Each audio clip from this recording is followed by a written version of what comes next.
They told me the truth would set me free. They forgot to mention it would bankrupt my life. My name is James Carter, and at 61, the bluntness of that sentence became my private compass. 4 decades of marriage taught me patience, compromise, and the quiet mathematics of long-term love. Mortgage payments, business deals, birthday calendars, the slow accrual of trust. Claire and I had built a life that neighbors admired. We raised 2 children into adulthood, kept businesses afloat through storms, and settled into a rhythm that felt, to me, unbreakable. Before we dive deeper into the story, I'd love to know where you're watching me from. I also want to hear your honest opinion on this matter as we journey into the story. I promise to respond to all. So when Claire mentioned a leadership summit in Denver, I believed her. She described it as a short retreat for consultants, a chance to renew contacts and lecture on client care. She said her elderly parents wanted to accompany her and hoped our adult children could join for a weekend. A family gathering with purpose, she called it, as if purpose could sanctify any short absence. She kissed my cheek at the airport with the casual touch of someone who had rehearsed tenderness. Small shifts followed. Claire changed perfumes, guarded her phone, and started keeping notes under cryptic labels. She turned off location sharing and dismissed my worries as antiquated. Privacy, she said. I let the explanation stand because long marriages teach you to choose your arguments. Some things you allow to pass. But then I found a message on her tablet. Finally free to be with you, without the marionette show. Miami will be our real stage. Signed, David R. The name lodged like a splinter. I hired a private investigator because doubt grows teeth when fed by silence. The report arrived in surgical fragments. Claire's booking at a boutique resort. David Reese listed not as a sponsor but as a companion. Staged photos that presented family unity while concealing private rendezvous. Claire's parents were not naive. They had been co-conspirators in a protective script. Our adult children attended not out of curiosity but to validate the lie. The business summit was a disguise. What it concealed was a secret love trip. Discovery did not produce the dramatic shattering I expected. At an age when most men are advised to slow down, anger takes a different shape. It became a focus. The evidence, the texts, receipts, and images, provided a ledger. I could have screamed. Instead, I cataloged. Which properties were jointly held? Which deeds bore my name exclusively? Which accounts required 2 signatures and which did not? Betrayal at 60 becomes arithmetic. You measure not just emotion but consequence.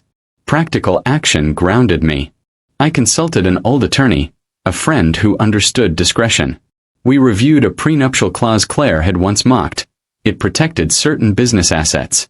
I began transferring discretionary funds into secure accounts, closing joint credit lines, and drafting documents that would make later transactions legally unassailable.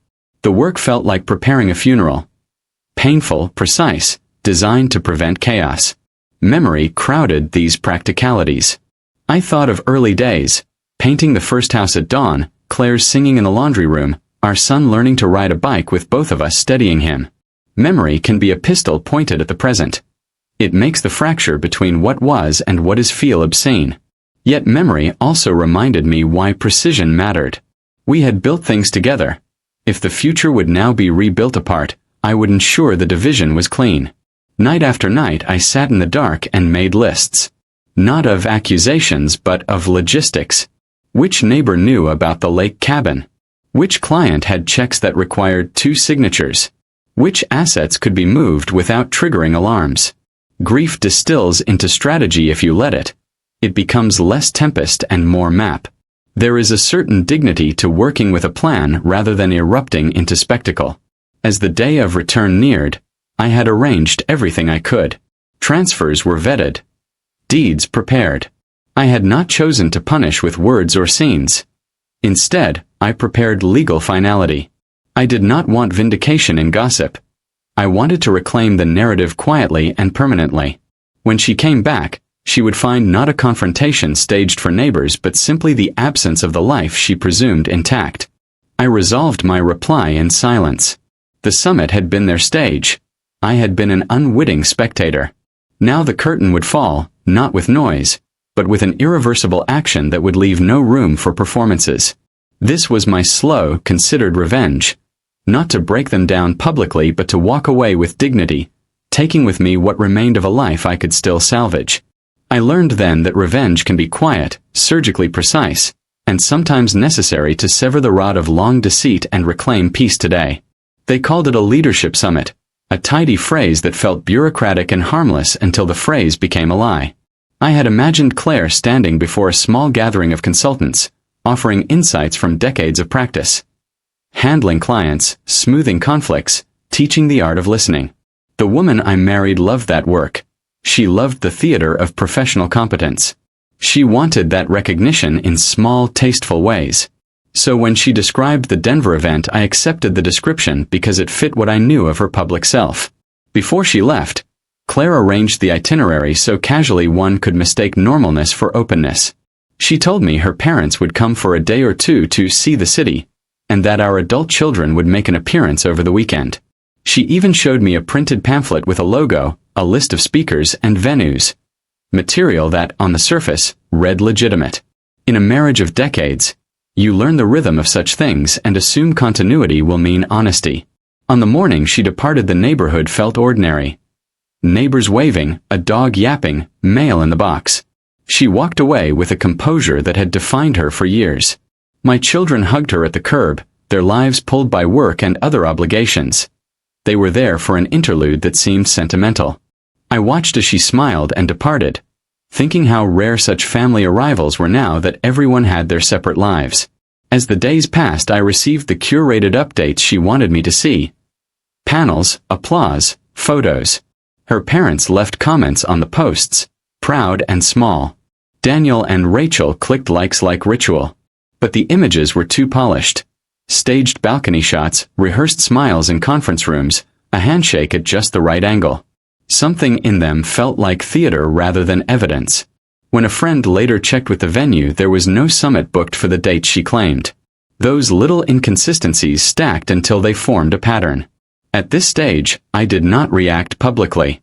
I moved like a man cataloging evidence. I paid attention to the details of her itinerary, the places listed in the pamphlet, and the timestamps on the photos. I thought about how easy it would be to print an official-looking brochure, how effortless it is to stage a narrative when you have willing actors. That thought stung more than the betrayal itself, that our family had actors, willing and rehearsed. The summit, it turned out, provided cover. It allowed Claire and the others to move under a socially acceptable banner. It allowed them to use the children and the parents as camouflage. The business summit was the pretext. The reality beneath it was something else entirely. I did not want spectacle. I wanted clarity, and, more than that, I wanted a response that matched the severity of the deceit. The summit had been their stage. I refused to applaud the act they had performed behind its curtains. I would later learn that endings written in silence have a permanence that public spectacles rarely achieve. I choose peace and seek dignity today. Silence is a language. After Claire left, her silence on certain matters spoke volumes. Messages were clipped, calls delayed, explanations offered in the tone of someone who had learned to smooth questions away. Her social media maintained the image of a professional trip. Panels, dinners, polite captions, but the rhythm of her replies suggested rehearsed timing. She had always known how to curate a public persona. I began to see that curation had a private cost. I started with small inquiries. I called an acquaintance who sometimes attended events in Denver and asked about the so-called summit. His response was strange. "There's nothing booked under that name this week." It was a small thing, one call, but the seed it planted grew quickly. I asked Claire a direct question. She deflected with a smile. She said, "It's complicated, James. Work is messy." That evasion felt practiced. As the days progressed, the pattern tightened. Her parents posted proud comments that read like statements prepared for a press release. Our children, in their late 20s and early 30s, liked the posts but rarely added substance. There was an air of staged normalcy. The social proof was compelling. It made it easier for everyone to accept what they saw, even when deeper truths lurked out of frame. I chose discretion. I engaged an investigator to look into bookings, to verify reservations, and to check who had been staying where. Discretion mattered. Public accusations could be trumped by plausible deniability if I lacked documentation. Watching and collecting proved more powerful than confronting. There is a certain shame in watching the people you love construct an alternate reality, a quiet humiliation that teaches you to move slowly and with deliberation. The investigators' preliminary notes hinted at irregularities. Reservations under differing names, dinners at private tables rather than conference halls, and a pattern of late-night departures. The word possible sat like a weight on each line, but possibility had a way of becoming probability when the details lined up. I began to understand that the summit might be a label attached to a series of personal plans. The quiet crept into my days and sharpened my resolve to learn the full truth before acting. I would later learn that endings written in silence have a permanence that public spectacles rarely achieve. I choose peace, seek dignity today. Discovery can be a slow and terrible process. The investigator delivered images taken from angles ordinary guests would never capture. Claire in a white dress on a yacht, leaning close to a man whose hand rested near her waist. The man was David Reese. The photos were not ambiguous. They showed intimacy that had been carefully concealed from public feeds. Other photographs documented the staged family moments, group tours, posed marina shots, alongside separate images where Claire and David disappeared into private spaces. Receipts and messages backed the visuals. Bookings made in cash, reservations under assumed names, and exchanges suggesting coordination to keep certain meetings private. The pattern was no longer a possibility. It was an arrangement. I remember feeling both stunned and strangely methodical. Seeing the images forced the clarity that suspicion alone had not achieved. There is a peculiar calm that descends when facts line up, an ability to act based on reality rather than rumor. I met with my attorney and laid out the evidence. We considered options: confrontation, negotiation, or decisive removal. Confrontation promised noise. Negotiation could permit cover-ups. Removal, executed correctly, would be clean. I chose removal. Not out of cruelty but out of the desire to reclaim what was mine and to prevent further erosion by those who had colluded. This decision required meticulous planning. Asset checks, legal vetting, and timing of transfers. The investigators' findings made the choice clear. They had used the summit as a cloak for a secret love trip. They had included our children and her parents in the choreography. The revelation had to be answered with a response as measured as the deception had been planned. That night I spread photographs across the dining table like playing cards and felt the sharp geometry of betrayal. The images did not scream. They simply testified. I would have to be precise in my reply, ensuring that when the curtain finally came down it did so with finality rather than spectacle. Silence in that moment felt like authority. I choose peace, seek dignity today. Betrayal is painful, but betrayal multiplied by complicity becomes its own species of sorrow. The photographs confirmed the affair between Claire and David, but what followed was worse. The realization that our adult children and Claire's elderly parents were complicit. The sense of being outmaneuvered by those closest to you is a particular brand of hurt, one that lands heavier than a single person's deception. It feels like being erased slowly by people who share your name. The investigators' notes revealed messages not only between Claire and David, but also exchanges that indicated the parents had been briefed to play cover. There were texts from Claire's mother instructing how to respond if anyone asked about evening plans and messages from our son suggesting logistical help. Tell Dad we had dinner. Don't mention late returns. Reading those lines felt like watching a choreography of evasion crafted by the family to protect a central lie.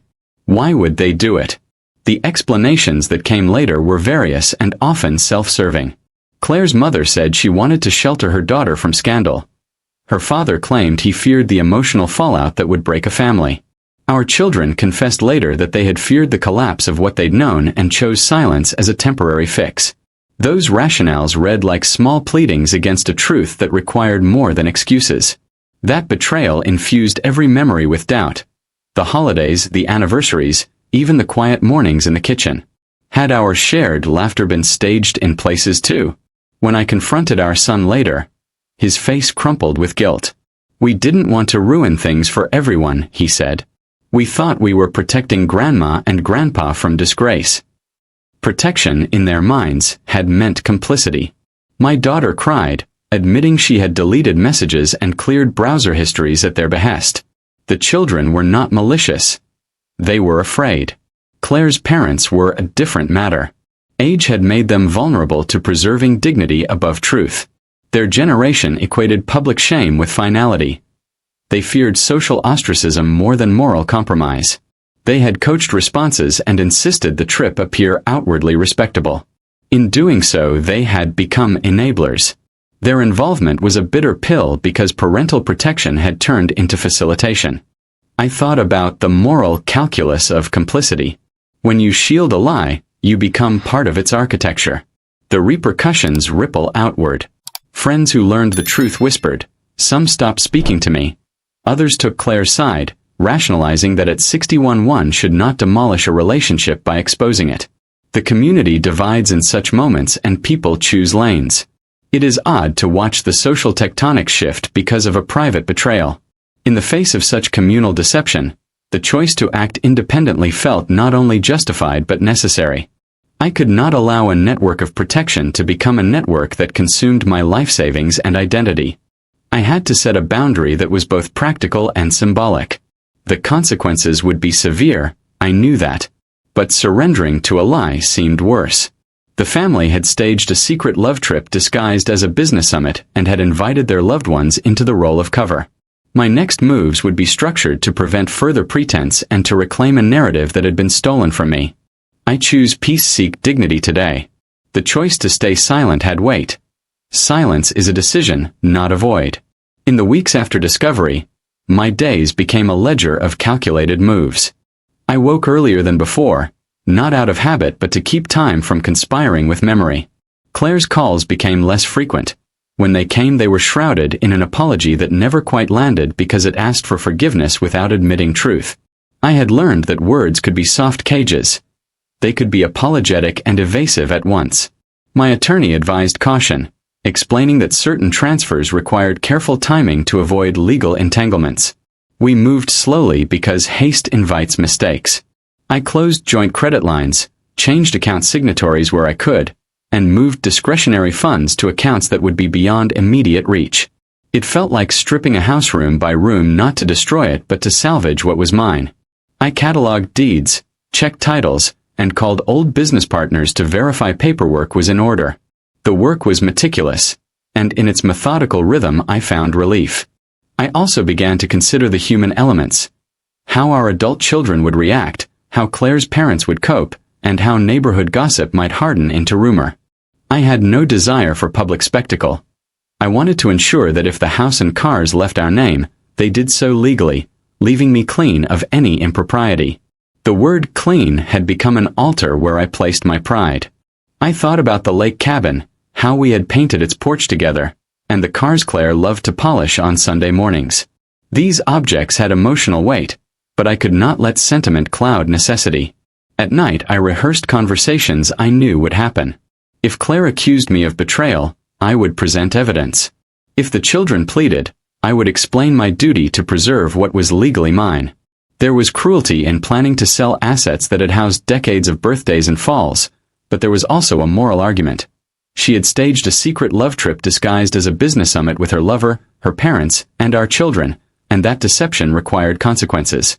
I told myself that the act of arranging the sale was not vindictive so much as defensive. When I began listing properties for sale, I did so quietly through brokers who understood discretion. Offers came in that matched the market. I accepted bids that would allow a dignified exit. The cars, which had sentimental value, were sold to private buyers who appreciated their condition. I transferred ownership, signed papers, and watched titles change hands with a steadiness that surprised me. Each transfer felt like removing a weight, an odd mixture of loss and liberation. There were moments of second-guessing. I imagined waking one morning and deciding to fight publicly, to challenge Claire and her collaborators in front of friends and lawyers. But I sensed that spectacle would have corrupted the end I sought, a clean break. So I continued with what I had begun. I packed a modest trunk with essentials, documents, and a few photographs that represented the life I wanted to remember without bitterness. I arranged for a small caretaker to manage remaining affairs. Then, when the final documents were signed, I felt a quiet closing as if a long door had been latched for good. I choose peace, seek dignity today. On the day they were due to return, I woke before dawn. The house was a refrigerator of memories kept cool for preservation. In the kitchen, light filtered across the counter where Claire and I had once left secret notes for each other. Now that the surface seemed alien. I carried my single trunk downstairs and sat on the porch to watch the sunrise. It felt absurdly ceremonial, but after a life of habit rituals, ritual makes decisions feel dignified. When their car pulled into the drive, I was waiting. Claire's face shifted through an arc, the curated smile of vacation, then the confusion that comes when reality does not match expectation. She stepped out with her parents and our children seemed briefly bewildered by the stillness. There were small pieces of luggage, sunscreen on tanned faces, the casual exhaustion of travel that strangers recognize. Claire's eyes searched mine for the usual welcome, for the man who would meet her with gestures of reunion.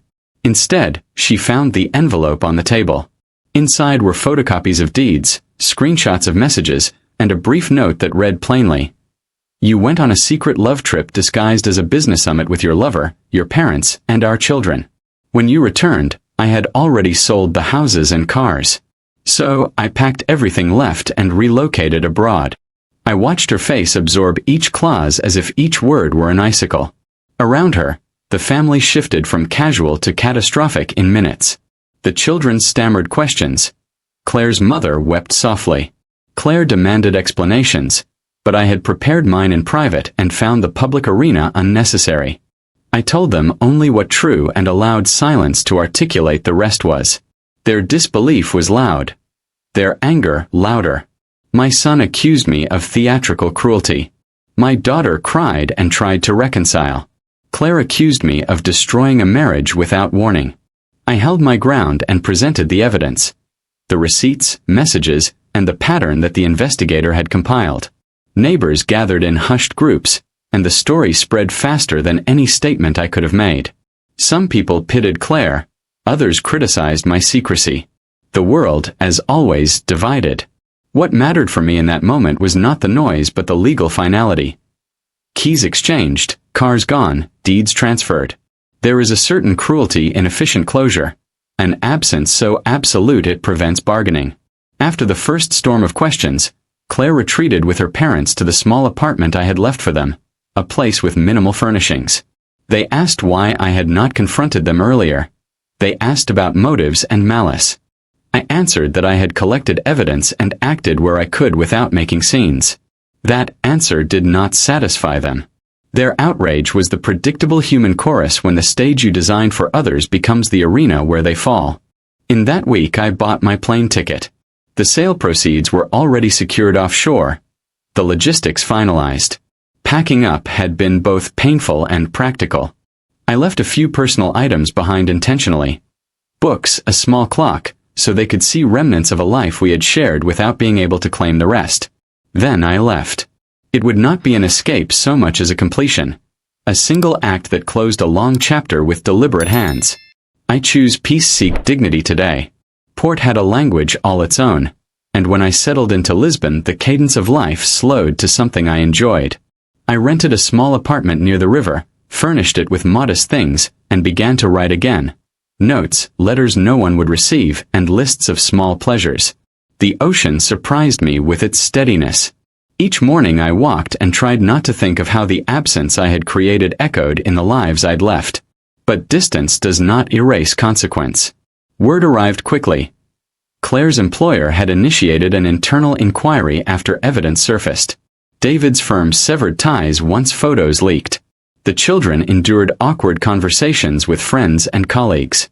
My name, too, circulated. Some applauded my firmness. Others called me vindictive. Social media had its judgments. The town had its versions.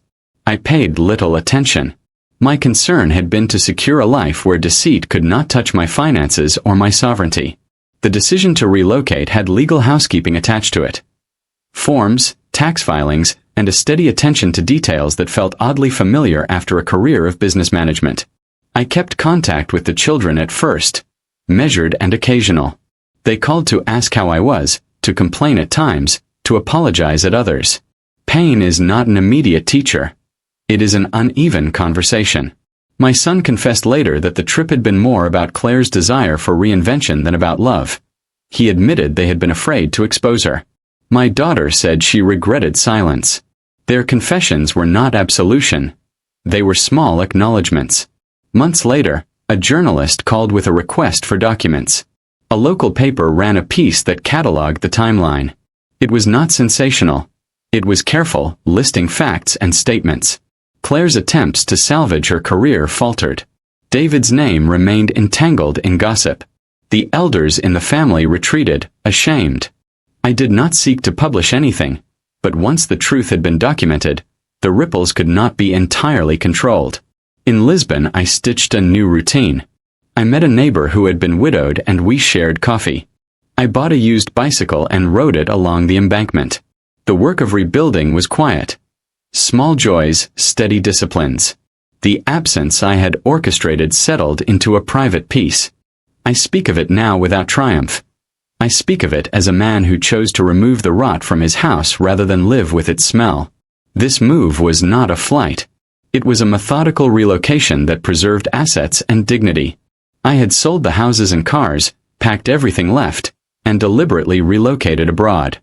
It was a sentence simple to state and complex to execute, and living it felt like stepping into a narrowed, controlled world where I could breathe. I choose peace, seek dignity today. The truth, once recorded, has a way of circling back in unexpected forms. Months after I left, there were moments that felt like echoes rather than events. Claire's attempts at reconciliation that read as pleas, a father's apology whispered in a phone call, the children's attempts to understand. They rang through the rooms I rented like distant bells. Claire reached out several times. Initially, it was a call that lasted minutes and contained more pleading than fact. "James," she said, her voice thin, "we made mistakes. Please come home." I listened without promise. The ask was simple. The truth was not. She wanted me to return to a life complicated by her choices. I had to choose between being the man who facilitated the mending or the man who honored his boundary. I chose the latter. Eventually, Claire's parents wrote a letter. They expressed regret and a plea for forgiveness, citing fear and generational pressure as catalysts. Their tone was humble, and I admit their words opened an old wound, but the practical reality was unchanged. Legal transfers had been finalized. The houses and cars were legally sold. I had packed everything left and relocated abroad. The action could not be reversed by apologies. That was the clarity I required. There were surprising blows. A message arrived one afternoon with a photo attached. David with a newborn in his arms and a woman at his side who looked neither like Claire nor like a stranger chosen at random. The irony was bitter. The man who had hidden in the summit's shadow had moved on in ways I had not anticipated. It was not joy I felt, only a hard, cold confirmation that consequence does not always mirror moral calculation. The children attempted to reconnect more seriously then. Their calls were less hedged, more honest. They asked to visit. I permitted visits under terms I set. They were awkward at first, then human. Time, I learned, cannot undo what was done but can allow new patterns to form. I was not quick to forgive, but neither did I wish to raise a wall that lasted forever. Forgiveness without boundaries is nothing more than a pretext for relapse.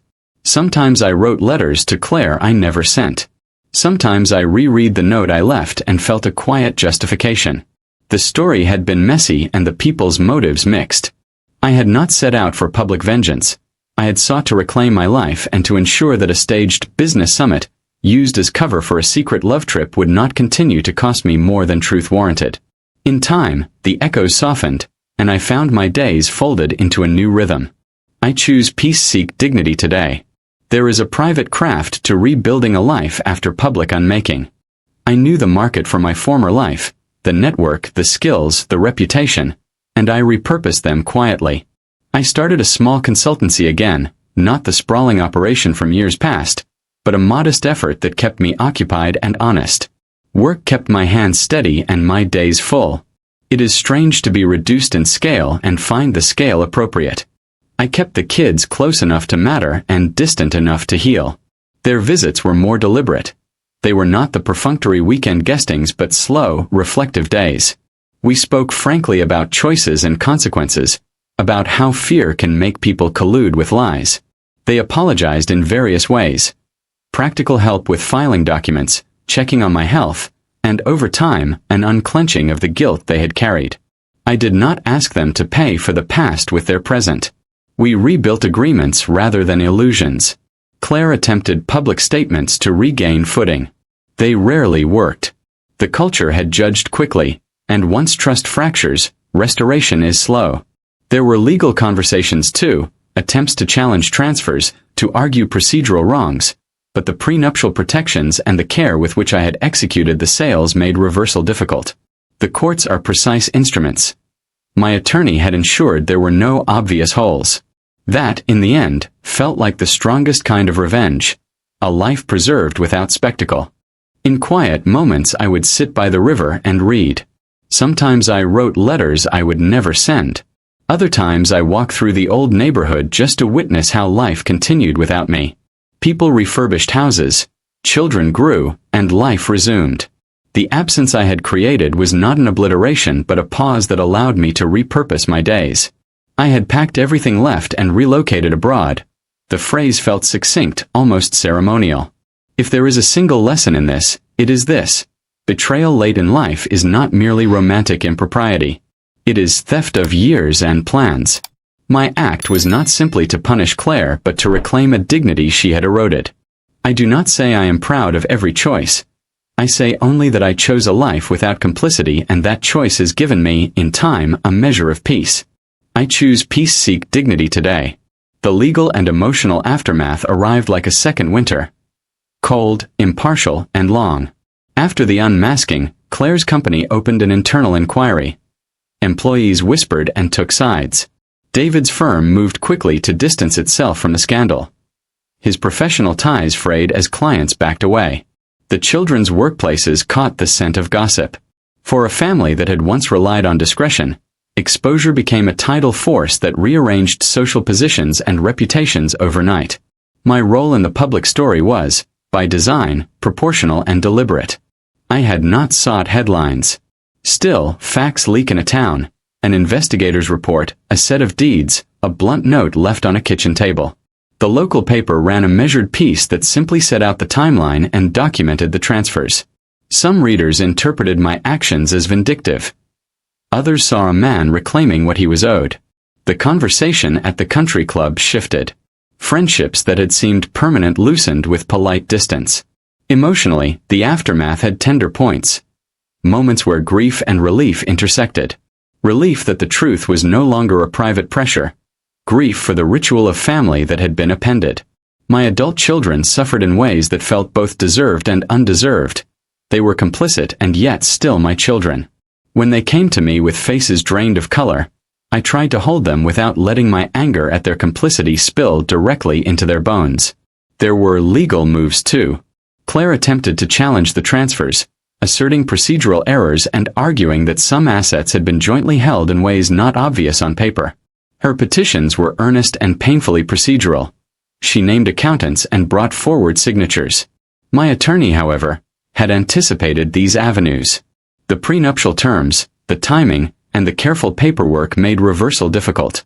The courts are not sentimental. They are procedural. That was both my fortune and my burden.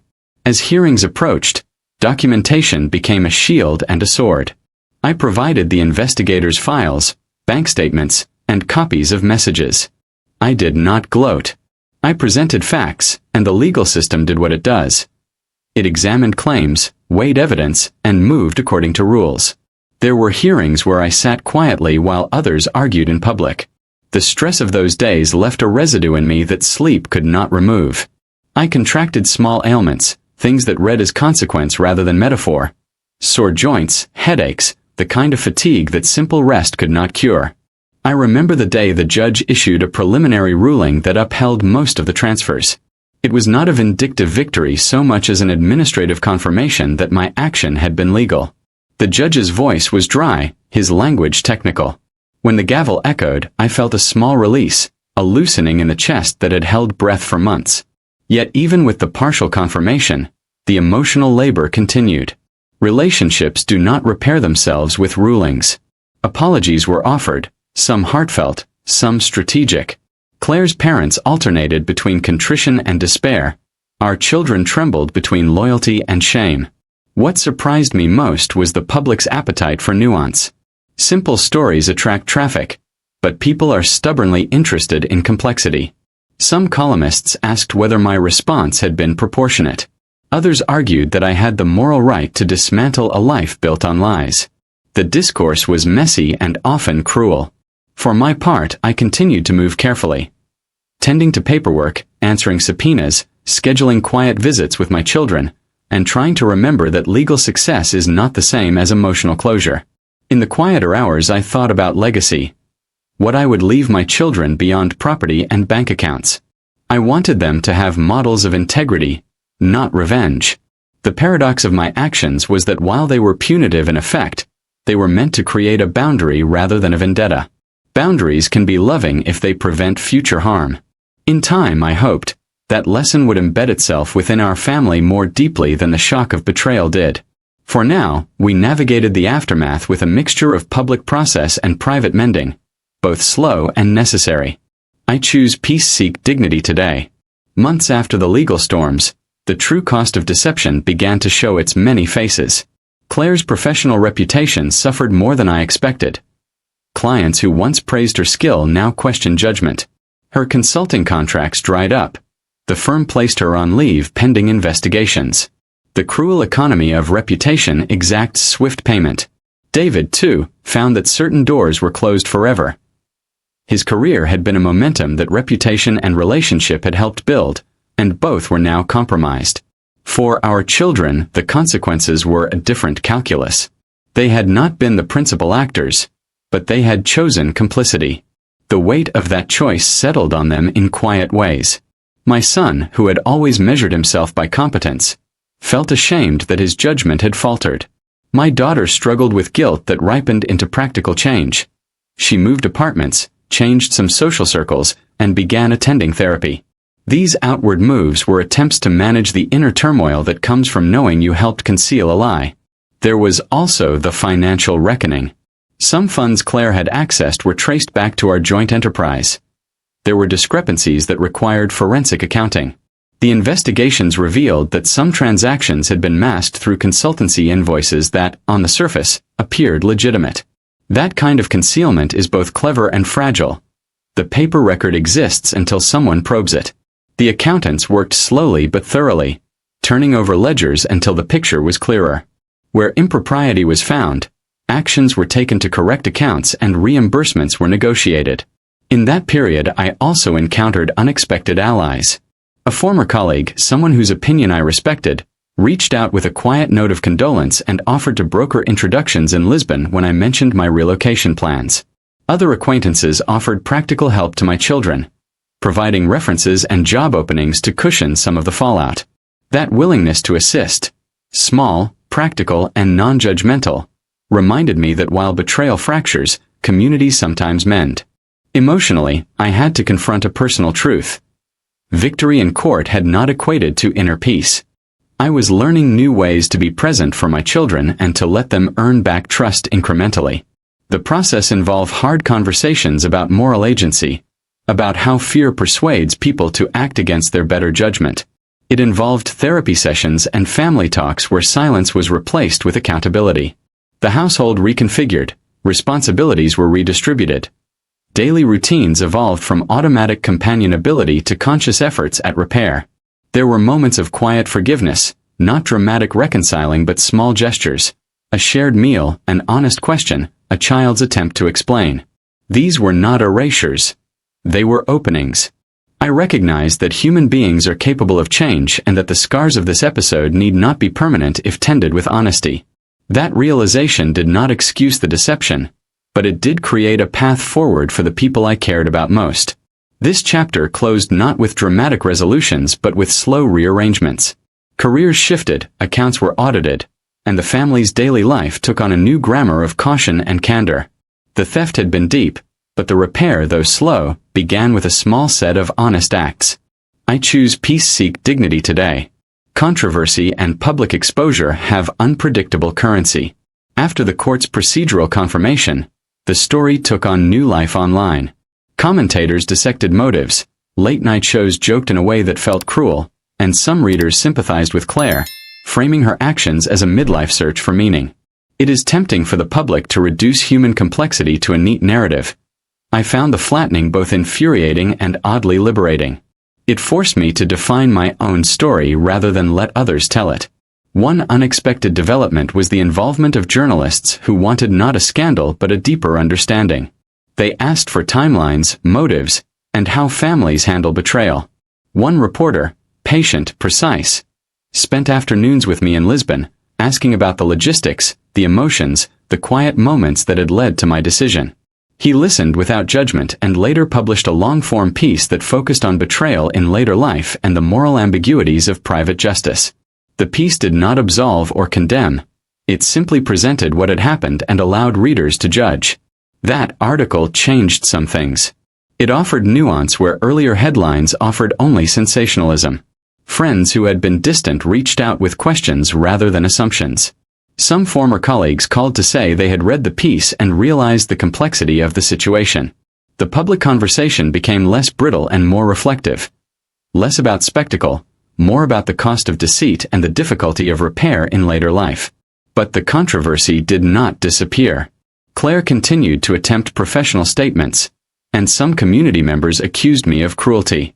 Online, personalities argued about proportionality and the ethics of my response. It is strange to experience public moral calculus while privately trying to repair a family. The two things do not align neatly. I found solace in the small fact that my actions had been measured and legally vetted. The rest was commentary. Personally, the exposure forced one more honest question.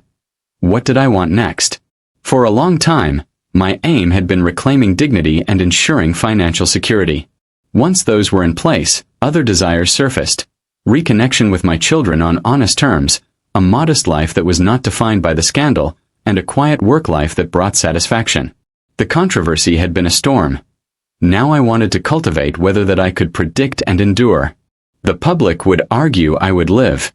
In the private hours that followed, I found myself writing letters I never intended to mail, reflections for my own sake. They read like small maps.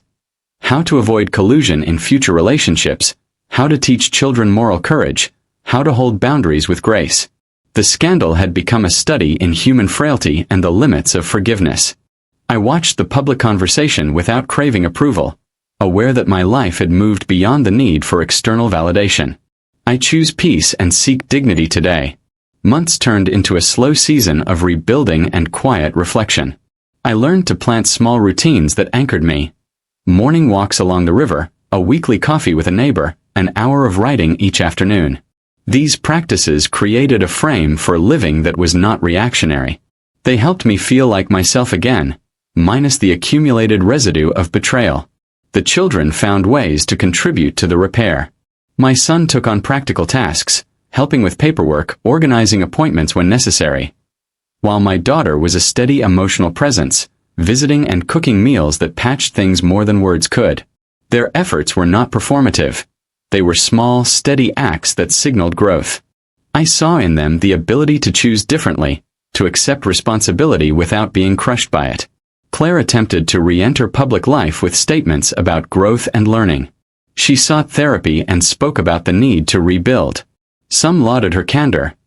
Others saw it as damage control. I did not watch most of those attempts closely. My conversations with her became fewer and more practical.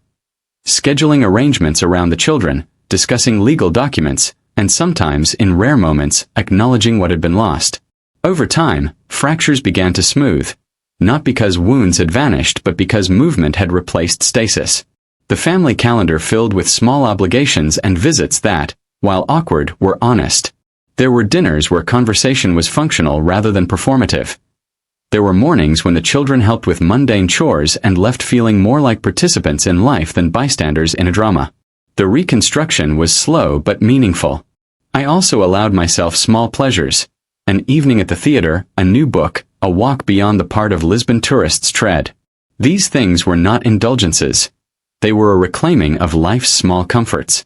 Betrayal had taken much, but it did not take the capacity to appreciate quiet moments of beauty. That was perhaps the most surprising lesson. That life continues to offer small mercies even after large betrayals. In this period, I often reflected on the phrase I had left Claire. You went on a secret love trip disguised as a business summit with your lover, your parents, and our children. That sentence, once a blunt instrument, became a reminder of what had been taken and why boundaries matter. The act of selling the houses and cars, packing everything left, and relocating abroad had been drastic, but it created a space where honesty could be rehearsed and lived rather than staged. I choose peace, seek dignity today. Epilogue. Endings are messy, and beginnings are not tidy. Years had given me patience and a capacity to act with restraint. I had sold what we shared, packed what remained, and chosen a life beyond the grief. In Lisbon, I found a rhythm that did not demand performance or pretense. I had meant for my exit to be a final punctuation. Instead, it became an opening. Claire lived on in the town we had once shared. She rebuilt in ways that suited her. Sometimes our paths crossed for logistical reasons. Other times we exchanged short notes about medical appointments or children. There was no melodrama in those exchanges. Only the economy of adults trying to meet obligations and make peace. The children matured through the process. They held responsibility, and in doing so they learned the costs of collusion and the value of honesty. We have not returned to what we were, nor would I want that. The past cannot be seamless. Instead, we found ways to be present without dissolving the boundaries that had protected me. I do not believe in vengeance as spectacle. I believe in actions that restore the self. Selling the houses and cars, transferring ownership, and relocating abroad were not merely punitive. They were a reclaiming, a decision to live in truth. I carry scars. I also carry the knowledge that I chose a life without complicity and that, in time, that choice has permitted healing. If someone asks me now whether I regret my silence or my decisions, I answer carefully. I do not celebrate the pain inflicted, but I do not disown the necessity of what I did. At 61, after a life of complexity, I wanted peace over pretense. I found it not in headlines but in mornings by the river. I found it in visits from children who had learned, and in a modest work life that kept my hands useful. The secret love trip disguised as a business summit changed my life, but it did not define its end. My story continues, quietly, honestly, and with the slow dignity that age permits. I choose peace, seek dignity today. I want to hear from you. What would you have done if you uncovered that your spouse went on a secret love trip disguised as a business summit, with your own family playing along? Would you confront them and forgive, or quietly sell the houses and cars, pack everything you owned, and vanish abroad like I did? Do you believe revenge ever brings peace? Or just silence? I'd like to hear your thoughts. What does justice look like when betrayal comes from the people closest to you? Share your take in the comments. And don't forget to subscribe for more real stories that test the limits of love, trust, and revenge.